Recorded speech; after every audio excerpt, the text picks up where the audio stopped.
Hey, what's up guys? Today I'm going to show you a video on how to change the water and culture the rotifers and what to do to harvest them. This is going to be a daily task, so you have to make sure you do this every day. Otherwise your rotifers will not live. Here I have a 5-gallon container that I got the rotifers in. I got them from a website called Rotifer.com, and I will post the link in the bottom. Here it is, just 5-gallon with salt water at salinity 1.020,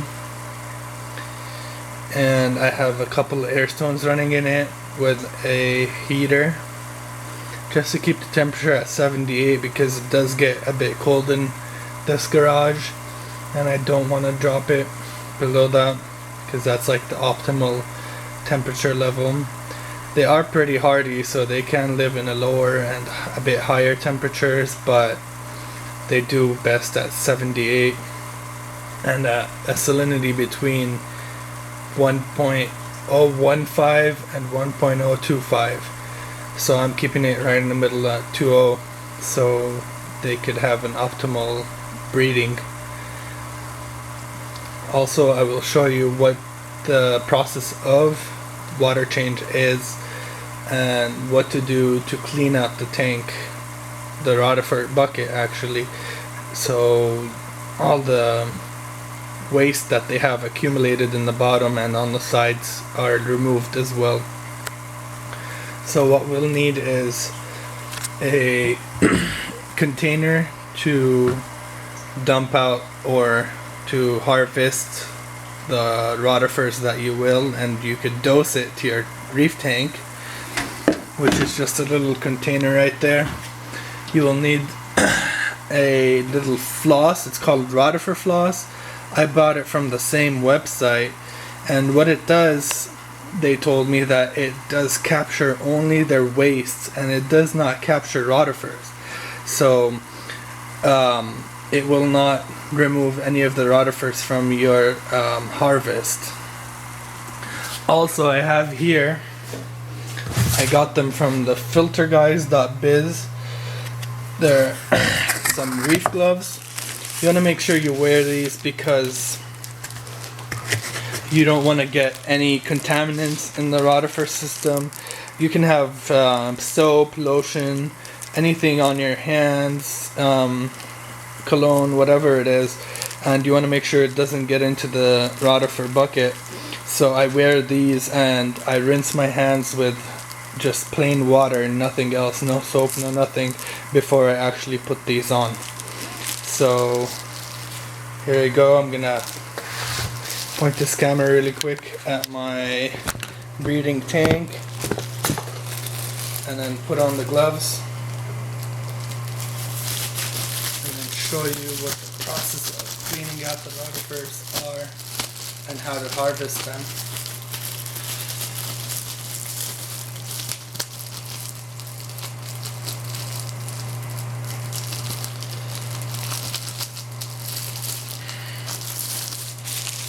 Alright, now that I have the gloves on, what we will do is go ahead and take out the air stones from the bucket, set them aside for a bit, and then what you want to do is go through with the floss, move it around in the bucket,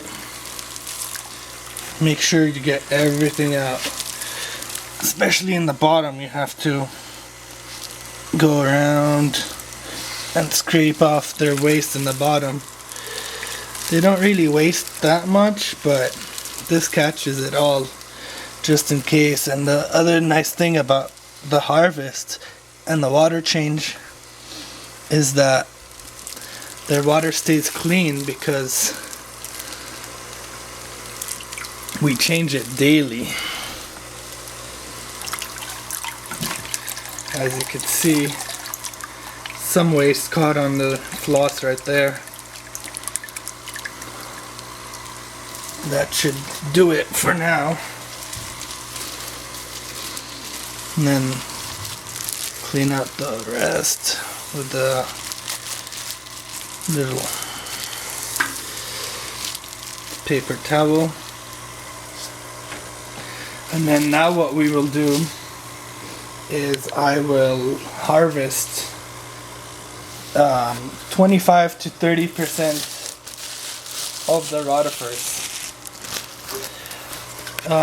What this will do is just keep the rotifers young and fertile so they don't overpopulate, and they do die off in about 8 days or so.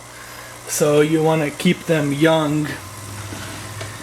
And there we go. I take out 6 of these little scoops of water here. As you can see, it looks kind of dark, but once you look at it through the cup, you see how the water should be just a light green. There's 3, 4, 5, and 6. That should do it. That's about 30% or so of the bucket.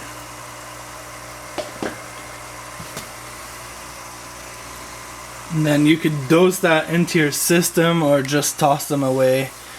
Right now my clown eggs haven't been hatched yet, so I haven't been using it for anything.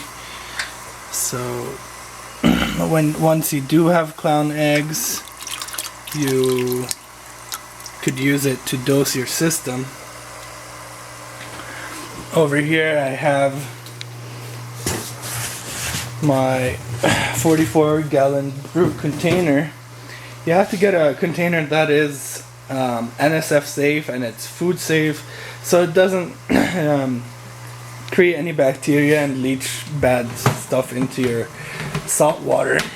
I'll show you right now what it looks like. I just have a pretty much a small float in there that comes from my RODI system. Shuts off once it gets full, and I have a Rio pump in there that keeps the water circulated pretty well, as you can see. And right now the salinity of the water is at 1.020, so I'll just grab 6 of these and put them into the Rotifer bucket.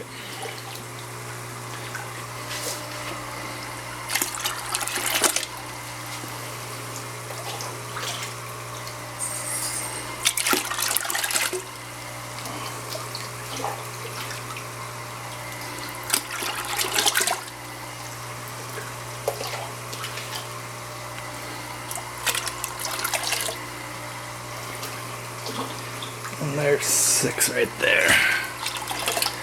We got 6 cupfuls of this water.